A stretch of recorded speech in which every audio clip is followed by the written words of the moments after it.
ETF index mutual funds నేర్చుకుని stock మార్కెట్లో రాణించాలనుకుంటున్నారా? వెంటనే ఈ నెంబర్కి కాల్ చేయండి. నమస్తే రమగారు. నమస్తే జయ.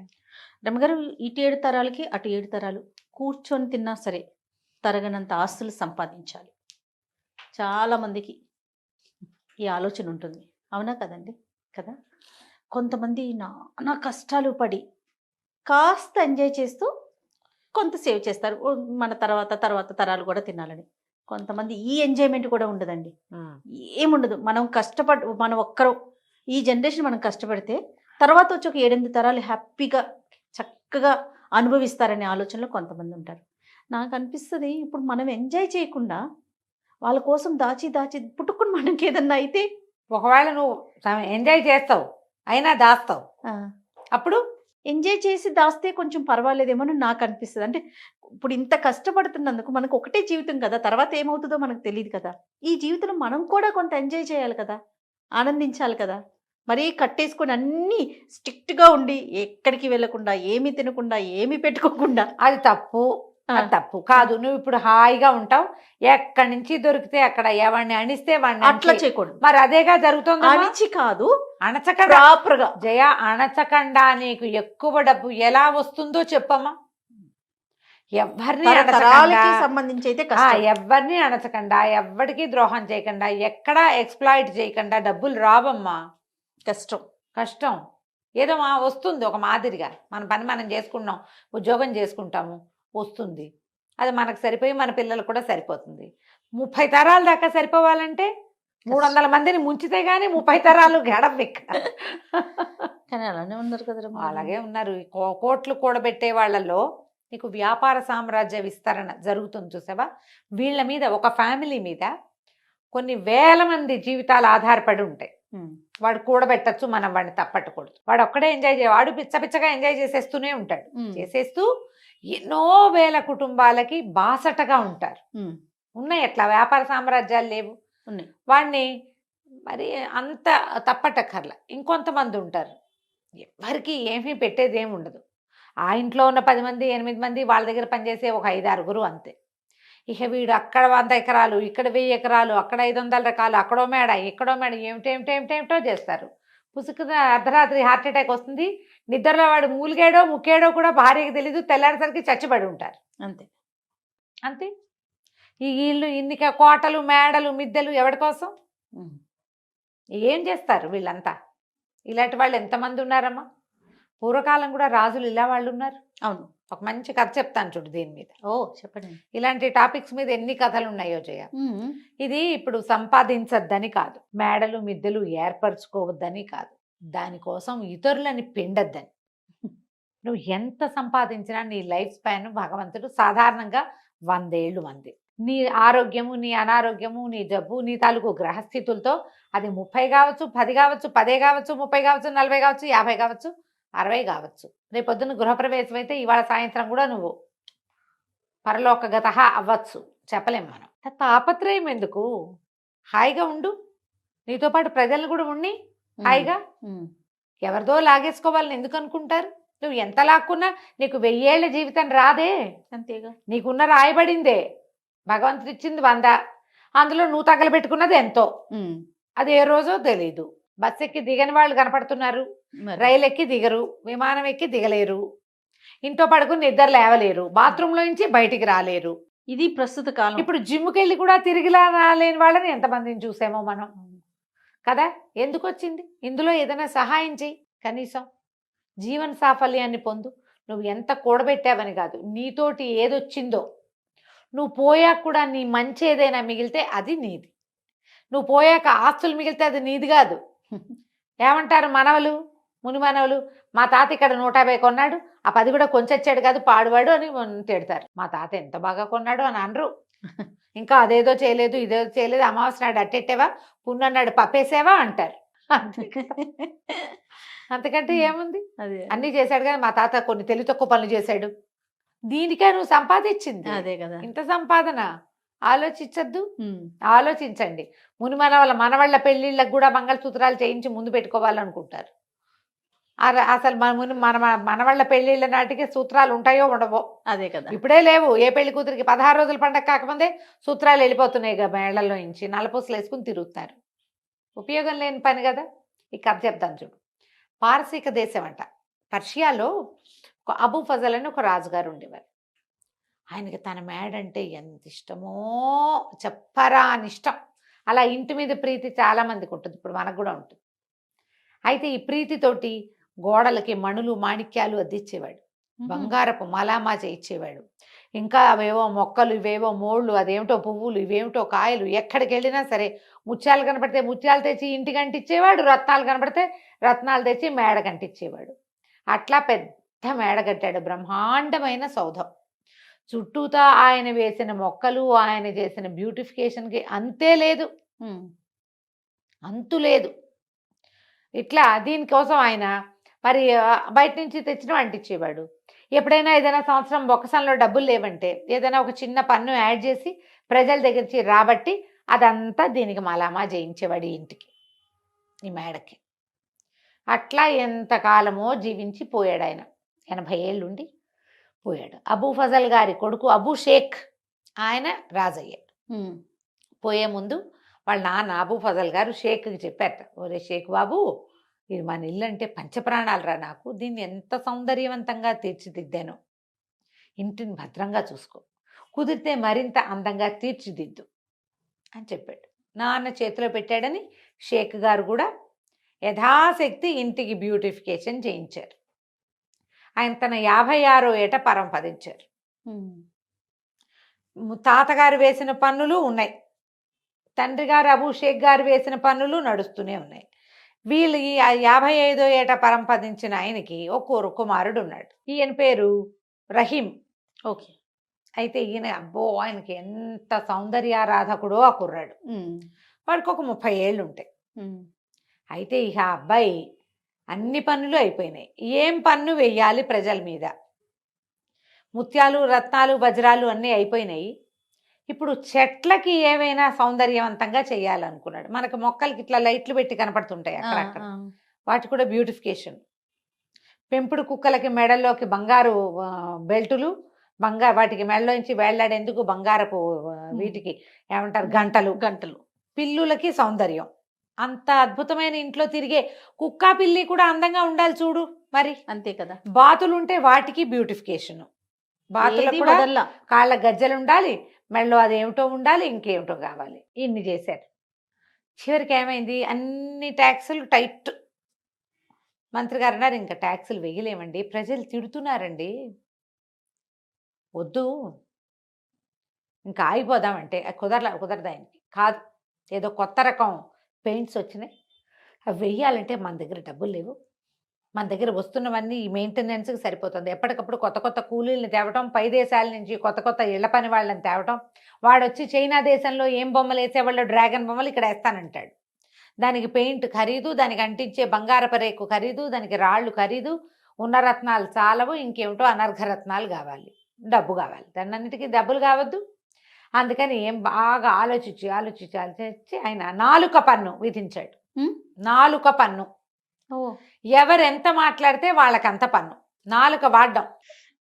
తిండికి వాడుకోవచ్చు, మేము కాదనం, దానికి అసలు మాకు అభ్యంతరం లేదు.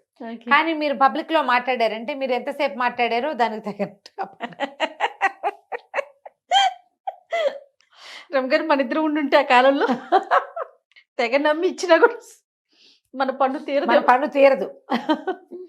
అక్కడి నుంచి ఏం చేస్తారు ఊళ్ళో వాళ్ళు? నోళ్ళు మూసుకుని ఉండటం మొదలుపెట్టారు.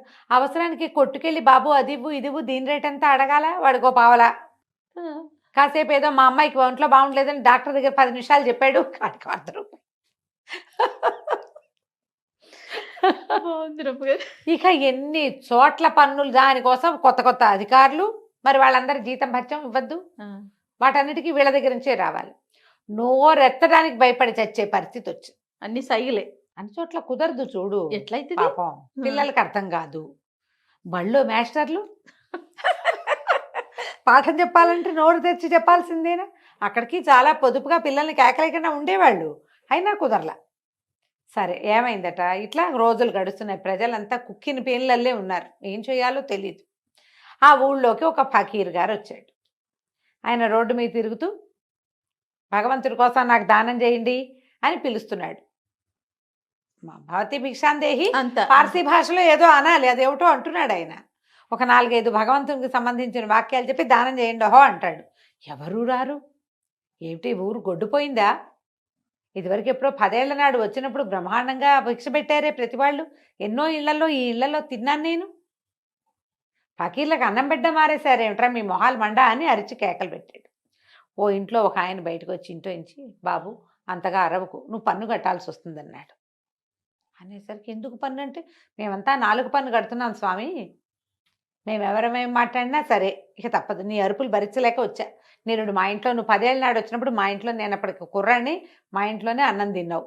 అప్పుడు నాకేదో బోధ కూడా చేసావు. నేనేదో దేవతా వాక్యాలు నువ్వు చెప్పినవే చదువుకుంటున్నా ఇప్పటికి కూడా. ఆ ప్రేమతోటి వచ్చా. నువ్వు మాట్లాడేవా నీకు డబ్బులు పడతాయి, నీతో మాట్లాడేవా మాకు పడతాయి. ఇది మా పరిస్థితి. ఏం చేస్తున్నాడు రా మీ రాజు ఈ డబ్బంతా అన్నారు. ఆయన నువ్వు ఉండే హర్మ్యానికి పెడుతున్నాడు ఆయన. అక్కడి నుంచి ఏమైంది ఈయన అనుకున్నాడు, ఇది బాగుందని, సరే నాకు ఇప్పుడేం అన్నవద్దు, ఏమైనా జామకాయ ఏదైనా ఇవ్వమంటే ఆయన వాడు 2 ఫలాలు ఇచ్చాడు. ఆయన ఈ ఫకీర్ గారు 2 నోట్లో వేసుకుని సరాసరి రాజభవనానికి వెళ్ళాడు. రాజభవనం దాకా వెళ్ళేసరికల్లా మరి ఫకీర్లు స్వతంత్రులు కదా, గేట్లోంచి లోపలికి వెళ్ళబోయాడు. వాళ్ళు ఏదో అడ్డం పడ్డారు. ఇంకా అసలు కళ్ళూరు పోయాడు. ఏంటి ఫకీర్లకు ప్రవేశం లేదా ఇందులో అనగానే తప్పుకున్నారు. ఈయన లోపలికి వెళ్ళాడు. అదే తన ఇల్లే అన్నంత స్వతంత్రంగా లోపలంతా నడిచి తిరిగాడు.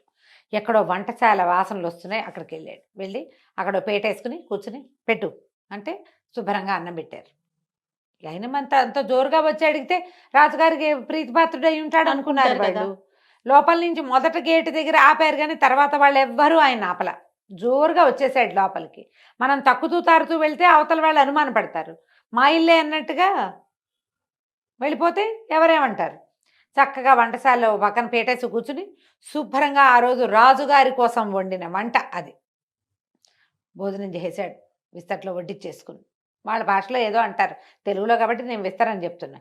అక్కడి నుంచి అలా నడుచుకుంటూ వెళ్ళి రాజుగారి ప్రత్యేకమైన గది ఒకటి ఉంది, మహారాజు గారి గది. అదే మన ఏమంటారు చక్రవర్తి గది. మన సూట్స్ ఉంటాయి కదా, ప్రెసిడెన్షియల్ సూట్స్, ఆ స్వీట్ రూమ్లోకి పోయాడు. పెద్ద మంచం, దాని మీద పట్టుపరుపు వేసింది. అది వెండి జరీతోటి నేసిన ఒక పెద్ద దుప్పటి పరిచింది. షాండ్లైర్స్ ఉన్నాయి, వింజామార్లు విసురుతున్నారు ఎవరో. పోయి మంచం మీద పడుకున్నాడు. ఈ లోపల ఏమైంది, రాజుగారు భోజనానికి వచ్చాడు. భోజనానికి వచ్చి ఆల్రెడీ అక్కడ ఎవరో తిన్నట్టు కనపడేసరికి ఎవరు వచ్చారు ఏంటని అడిగాడు.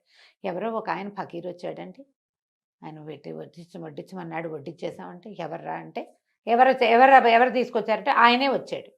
ద్వారపాలకులను అడిగితే ఆయన అంతటా ఆయనే లోపలికి వచ్చేసాడు. లోపలికి వచ్చాడు, భోజనం చేశాడు. ఆయన ఎక్కడున్నాడంటే మీ సూట్లో పడుకున్నాడు. ఈయన చకచక అక్కడికి వెళ్ళాడు. వెళ్తే మంచం మీద హాయిగా కాళ్ళు బాగా చాపుకొని చేతులు ఇట్లా పైకి పెట్టుకుని, చంటి బిడ్డలు పడుకుంటారు కదా అట్లా 2 చేతులు పైకి కాళ్ళు ముందుకు పెట్టి పడుకుంటారు. అట్లా నిద్రపోతున్న ఫకీర్ని చూశాడు. దగ్గరికి వెళ్ళాడు. ఏమనాలో తెలియలే, ఏదో అందామనిపిస్తోంది, కానీ ధైర్యం చాలటల్ల. ఫకీర్లని వాళ్ళని అంతంత ఏం పెద్ద మాటలు మాట్లాడలేరు కదా. ఆయన కళ్ళు తెరిచి చూశాడు. ఏరా అన్నాడు. ఈయన అన్నాడు, రాజుగారు బాబు నిద్ర బాగా పట్టిందా? పట్టింది. బాగా భోజనం బాగా కుదిరిందా? కుదిరింది. బాగా చక్కగా మా మందిరం అంతా చూశారా? చూశారు. ఎందుకు బాబు ఇక్కడికి వచ్చారు? మీలాంటి ఫకీర్లకి బ్రహ్మాండమైన సత్రాలు కట్టించామే మేము ఊళ్ళోను. హాయిగా అక్కడ మీరు సుఖంగా ఉండొచ్చు, మీ బోటి వాళ్ళు చాలామంది ఉంటారు. ఇక్కడికి ఎందుకు వచ్చారండి? ఈ ఇల్లు ఎవరు కట్టారా అన్నాడు ఆయన. మా తాత అండి. మీ తాత ఎన్నేళ్ళు ఉన్నాడు? మా తాత 80 ఏళ్ళు వచ్చేదాకా బతికాడండి. తర్వాత ఎవరు వచ్చారు అన్నాడు. మా నాన్న వచ్చాడండి ఈ బిల్డింగ్లోకి. ఇది మేముండే ఇల్లు అని చెప్తున్నాడు. ఇది మేముండే ఇల్లు, నువ్వు అక్కడ ఉండాలి కదా అన్నాడు. అందుకే చెప్తున్నాడు అనమాట. మీ నాన్న ఎన్నేళ్ళు ఉన్నాడు? 55 ఏళ్ళు. మరి నువ్వెన్నేళ్ళు ఉంటావురా అన్నాడు. ఇప్పుడు నాకు 30 ఏళ్ళు అండి, నేను ఎన్నాళ్ళైనా ఉంటాను, ఎన్నాళ్ళలో ఉంటా, నాకు ఎంత టైం ఉందో అన్నాళ్ళు ఉంటా. మరి ఇప్పుడు ఇది కూడా సత్రమేగా. సత్రం అంటే ఏమిటి? ఎవరైనా వచ్చి ఉండి వెళ్ళిపోవచ్చు అంతే. నువ్వు ఇప్పుడు వచ్చావు, ఉన్నావు, వెళ్ళిపోతావు. వెళ్ళిపోకుండా ఇక్కడ కూర్చుంటావా నువ్వు? ఇది సత్రమే. నేను ఇదే సత్రం అనుకున్నా. ఎందుకంటే మీ తాత కట్టాడు, వెళ్ళిపోయాడు. మీ నాన్న దీన్ని పెంచాడు, వెళ్ళిపోయాడు. నువ్వు పెంచుతున్నావు, వెళ్ళిపోతావు అంతే. సత్రం ఇది. అందుకే వచ్చా లోపలికి. గటక్కుమంది రాజుకి. నిజం కదా? అంతేగా. ఇప్పుడు ఓ చించుకుని నేను వాళ్ళవి వీళ్ళవి నాలుక పనులేసి వాళ్ళ నాలుకలు కత్తిరించి ఈ గోడకి మలామా చేసిన నా టైం ఎన్నాళ్ళో నేను అంతే కదా ఉంటాను. వెళ్ళిపోతావు కదా. ఈ లోపల నేను రోజుకు ఒకసారైనా తింటాను, లేదా 2 సార్లైనా తింటాను, అంతేగా. నా పొట్ట ఎంత ఉంది అంత పొట్ట. దీనికి 1/2 గ్లాస్ బియ్యము, పావు గిద్దరి పప్పు చాలు. 10 సార్లు తినవు. ఎవ్వడు 10 మాటలు తినేవాడు లేడు. 10 సార్లు నిద్రపోవు. రోజుకు 2 మాటలు భోజనం, 1 మాట నిద్ర అనే కదా. అంతే. రోజుకు ప్రతివాడికి ఉండేది 24 గంటలేగా. ఎందుకురా ఇంత తాపత్రయం? జనాల దగ్గర నుంచి అంతంత సొమ్ము వసూలు చేసి ఈ రకంగా ఈ ఇంటిని పెంచుతున్నావు. నువ్వు ఉండేది ఎన్నాళ్ళు? ఇది సత్రం. నీ తర్వాత ఇంకోటి వస్తాడు ఇక్కడికి. వాడెన్నాళ్ళు ఉంటాడో వాడికి కూడా. పోనీ నీకు తెలుసా? ఇప్పుడు నేను భగీర్ని, నేను సత్రంలోకి వెళ్ళా, సాయంత్రం వెళ్ళిపోతా, నాకు తెలుసు. నువ్వు చెప్పు, నువ్వు ఎప్పుడు వెళ్ళిపోతావా ఇక్కడి నుంచి? తెలియని దానికి, ఉండని దానికి ఎందుకు ఇంత? రాజుగారు చాలా నాలుగు ఖర్చుకున్నాడు. ఏమిటి మా నాన్న తాత తెలుసుకోలేదు ఇది? నాకు జ్ఞానోదయం అయిందని 4 పన్ను మానేశాడు. ఆ తర్వాత ఈ ఇల్లు బ్యూటిఫికేషన్ కోసం జనాల దగ్గర నుంచి వసూలు చేసే పన్నులన్నీ మాన్పించేశాడు. ఇంకేం చేయలే. ఇల్లు ఉన్నట్టుగా ఉంచుకున్నారు. పన్నులు తగ్గిపోయేసరికి ప్రజలు స్వచ్ఛందంగా రాజుగారి ఇంట్లో పనిచేయడానికి, రాజుగారి గోడలు తోడవడానికి వచ్చేవాళ్ళు. వాళ్ళని ఇంత బిగిచ్చేయకుండా ఉంటే ఫ్రీగా పనిచేస్తారు. వాళ్ళు నీతో మమేకంగా ఉంటారు. ఆ తర్వాత ఆ రాజ్యం పర్షియా దేశం చాలా సుభిక్షంగా ఉండేదట. రాజుగారు ఎందుకంటే ఈ డబ్బులన్నీ తన మేడకు పెట్టుకోకుండా ప్రజల మీద ప్రజల దగ్గర చిన్న పన్ను వసూలు చేయటం, వాళ్ళ అవసరానికి వాళ్ళకి వాడడం. అందులో తన అవసరం కూడా ఒకటే తప్పిస్తే తనదే మెయిన్ అవసరం కాదు. ఈ సంపాదించుకునే వాళ్ళంతా అందరి దగ్గర నుంచి లాక్కునేవాళ్ళు, తన పరా భేదం లేకుండా ప్రతి వాళ్ళ నోళ్ళు కొట్టేవాళ్ళు. మన బతుకు చాలా అశాశ్వతమని, ఒక్క క్షణం తర్వాత మనం ఏమిటో మనకు తెలియదని కొంచెం లోపల జ్ఞానాన్ని పెంపొందించుకుంటే ఇంత దాడులు ఉండవమ్మా. ఇంత ఒకడికే ఆస్తి ఉండటం అలాంటివి ఉండవు. పూర్వకాలం నుంచి వస్తూనే ఉన్నాయి కథలు. జ్ఞానోదయం అవదంతే మనకి. అంతే. పుసుకుని పోయాక జ్ఞానోదయం అవుతుంది. ప్రేతానికి జ్ఞానోదయం అయినా ప్రయోజనం లేదు. ప్రయోజనం లేదు కదా. బతికుండగానే జ్ఞానోదయాలు పెంచుకోండి తండ్రి. కాస్త మిగిలిన వాళ్ళని కూడా బతకనియండి. తప్పకుండా. కథ కంచికి మనం ఇంటికి. 4 పన్ను మాత్రం చాలా బాగుంది రామగారు.